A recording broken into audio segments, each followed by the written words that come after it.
이 사건은 이제 고속도로에서 교통사고로 사람이 이제 2명이 사망한 사건인데, 죽은 사람을 충돌해서 사고가 발생했다면 사망사건으로 치부될 수가 없는 거죠. 충분히 무죄를 받을 수 있는 가능성이 있다.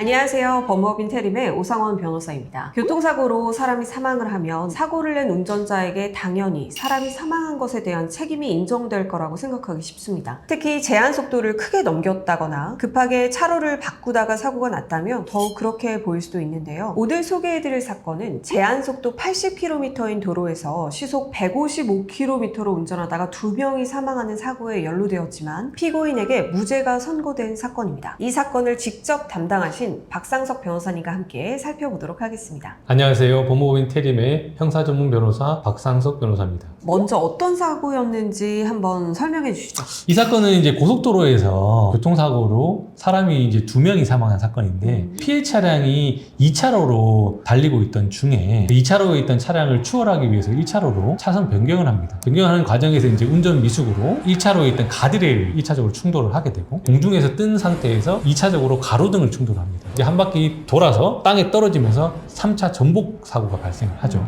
그리고 이제 뒤에 따라오던 우리 의뢰인 차량, 그러니까 피고인의 차량이죠. 급하게 이제 차선을 변경하면서 1차로에 있던 전복된 차량을 보지 못하고 추돌하게 되는 4차 사고까지 발생한 사건이죠. 그 현장에서 피해자 2명이 직사한 사건입니다. 시속 155km로 달리면서 방향 지시등도 켜지 않고 급하게 차로를 바꿨다면 의뢰인의 운전이 사실 상당히 위험했던 것은 부인하기 어려워 보입니다. 처음에 이 사건을 맡으셨을 때도 많이 불리하다고 보셨을 것 같은데요. 맞아요. 피고인 측에서, 그러니까 의뢰인 측에서 저 말고도 여러 변호사를 상담을 했었습니다. 그 당시에 이제 대부분의 변호사들은 교통사고에서 제일 큰 사건이 사망사건입니다. 사망사건 같은 경우는 이제 구속도 많이 되고, 특히 이 사건은 피해자가 2명이 사망한 사건이기 때문에 대부분의 변호사들은 구속 가능성을 염려해서 빨리 합의를 보고 인정을 하자. 수사 단계에서 구속을 막는 게 제일 중요하다라는 식으로 이제 설명을 해줬었는데, 저는 좀 염려가 됐던 게 뭐냐면, 이 사망사건 같은 경우는 유족들이 있기 때문에 돈보다도 그 사건에 대한 처리 이런 걸 더 중요하게 생각하시는 분들도 많이 있어요. 그래서 그렇죠. 합의가 안 되는 경우도 많이 있거든요. 인정을 하고 합의를 추진을 하다가 만약에 합의가 안 됐을 때는 그럼 어떻게 할 거냐. 사실 그 부분에 대해서 저는 상당히 우려가 많았고, 이 사건에 대한 좀 객관적인 사실관계를 좀 파악을 해서 우리가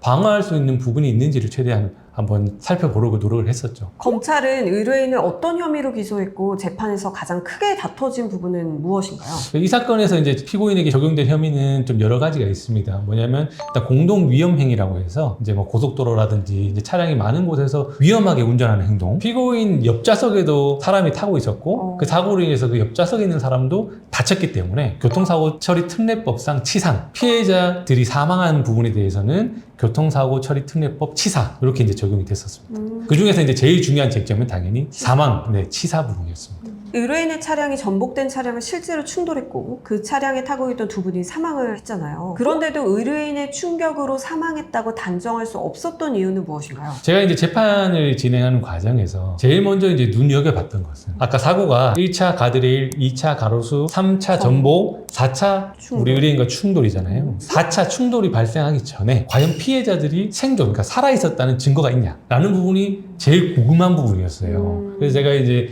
재판 기록을 다 이제 수사 기록을 다 받아본 이후에 제일 먼저 확인했던 것도, 과연 수사기관에서 4차 사고 당시에 살아있다는 증거가 있었냐 찾아봤는데 피해자가 살아있다는 증거가 없었어요. 이 사망사건이라는 거는 당연히 생존해 있는 사람을 대상으로 발생하는 문제입니다. 만약에 죽은 사람을 충돌해서 사고가 발생했다면 사망사건으로 치부될 수가 없는 거죠. 그 부분을 집중적으로 파고들었던 거죠. 그 인과관계를 다투기 위해서 재판에서는 어떤 자료와 논리를 중심으로 설명을 하셨는지 궁금해요. 두건감정서를 검토를 했습니다. 치밀하게. 사망의 직접 원인이 두개골 다발 손상이었어요. 쉽게 얘기하면 머리를 크게 다쳐서 그렇죠. 사망을 했다는 거죠. 그러면 이 차량이 전복이 됐잖아요. 사람이 이제 앉아있는 상태에서 차가 뒤집히면 머리가 지면에 부딪히게 되는 거거든요. 차에서 제일 약한 부분이 그 운전석에 있는 천장 부분이에요. 네. 천장 부분이 지면과 부딪히면서 머리도 당연히 지면하고 부딪힐 수밖에 없는 상황이 되겠죠. 특히 차량이 이제 위로 찌그러지면서 머리하고 직접 부딪히는 상황이 되기 때문에 만약에 이 정복한 상황에서 사람이 즉사할 수 있다는 어떤 뭐 연구 결과라든지 아니면 기존의 사례가 있다면 중요한 증거가 될 수 있겠다라고 이제 판단하고 외국 이제 연구 결과 뭐 리서치하기 시작했죠. 우리나라에서 이제 이때까지 있었던 사망 사고 중에서 전복이 돼서 즉사한 그런 사건들이 있는지를 좀 저희가 리서치를 했는데 생각보다 많았습니다. 특히 이제 이 전복 사고에서 사망의 위험성이 얼마나 큰지의 제일 중요한 포인트가 뭐냐면 피해자 차량의 운전 속도였어요. 운전 속도가 100km 이상이 되면 전복됐을 때 즉사할 가능성이 훨씬 높다는 연구 결과가 있었던 거예요. 저희가 이제 그런 연구 결과를 가지고 검찰에다가 이런 사고가 발생했을 때 피해자가 전복 당시에 즉사할 수 있을 가능성이 있는지 국가에서 감정 신청을 했고 네. 그 감정을 했던 감정관을 대상으로 증인 신청을 했습니다.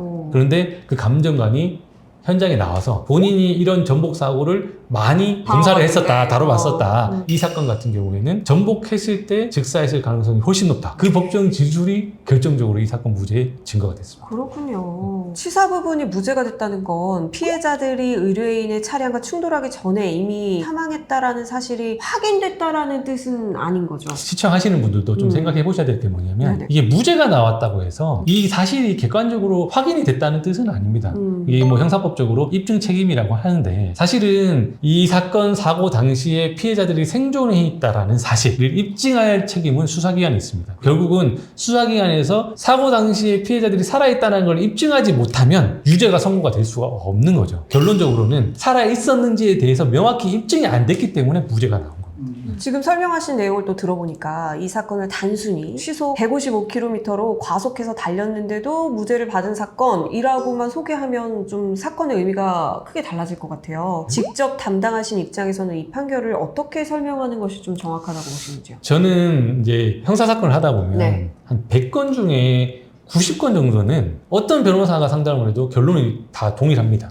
근데 100건 중에 10건 또는 뭐 한 5건 정도는 변호사들마다 변론 전략이나 결론이 달라요. 180도 다른 경우도 있습니다. 이 사건도 그런 사건 중에 하나예요. 대부분의 의뢰인이 상담했던 변호사는 인정을 하고 합의를 보자 라고 얘기를 했습니다. 근데 저는 만약에 이걸 인정하고 합의를 했을 때 합의가 안 되면 그럼 어떡할 거냐. 제가 이 사건을 분석했을 때 전공법으로 나가면 충분히 무죄를 받을 수 있는 가능성이 있다. 근데 그 가능성을 포기하고 바로 인정하고 합의를 보는 것은 의뢰인 입장에서 상당한 손실이 될 수 있고 결론적으로 법정에서 안 좋은 결과로 갈 수 있다라는 생각을 해서 전공법으로 이 사건을 다뤘던 거죠. 어떤 사건이 있을 때 의뢰인들이 생각하는 방향이랑 변호사가 생각하는 방향을 서로 이제 얘기를 나눌 거잖아요. 변호사들마다 각자 전략이 있고 바라보는 방향이 다 다릅니다. 그러면 이제 어떤 변호사를 선택할 것인가? 그 사건을 바라봤을 때 진정으로 이 사건을 자기 사건처럼 연구하고 검토하고 특히 이제 그런 사건에 대해서 경험이 많은 의뢰인에게 도움이 될 수 있고 최고의 결과를 내줄 수 있는 변호사를 선택하냐 안 하냐에 따라서 사건의 결과는 완전히 달라질 수 있다. 만약에 이 사건을 기존에 상담했던 변호사에 따라서 인정하고 합의를 보는 방향으로 갔으면 이 의뢰인은 유죄가 선고됐고 합의가 안 됐을 거기 때문에 법정 구속이 됐어요.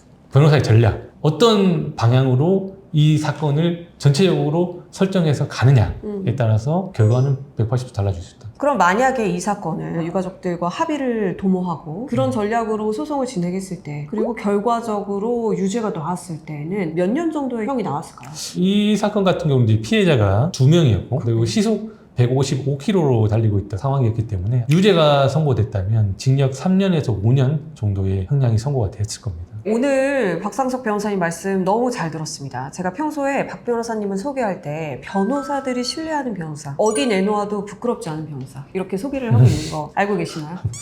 사람들 금시초문이신가요? 네네. 저 늘상 그렇게 말씀을 드리고 있는데 오늘의 사건을 어떻게 해결하셨는지 그 전략을 어떻게 가져갔는지 그리고 어떻게 노력을 하셨는지를 들으니까 그 생각이 더 공고해지는 것 같습니다. 이번 사건은 과속이나 급격한 차로 변경에 잘못이 없어서 무죄가 나온 사건은 아닙니다. 운전자의 잘못은 분명했지만 그 잘못과 피해자들의 사망 사이에 인과관계가 충분히 증명되었는지는 따로 판단해야 했던 사건입니다. 이런 사건일수록 블랙박스 영상과 현장 사진, 수사기록, 사건 분석 자료를 초기에 확보하는 것이 중요합니다. 교통사고로 경찰 조사나 재판을 앞두고 있어 상담이 필요하시다면 아래 설명란의 번호나 카카오톡으로 문의주세요. 오늘 영상이 도움이 되셨다면 구독과 좋아요 부탁드립니다. 감사합니다. 감사합니다.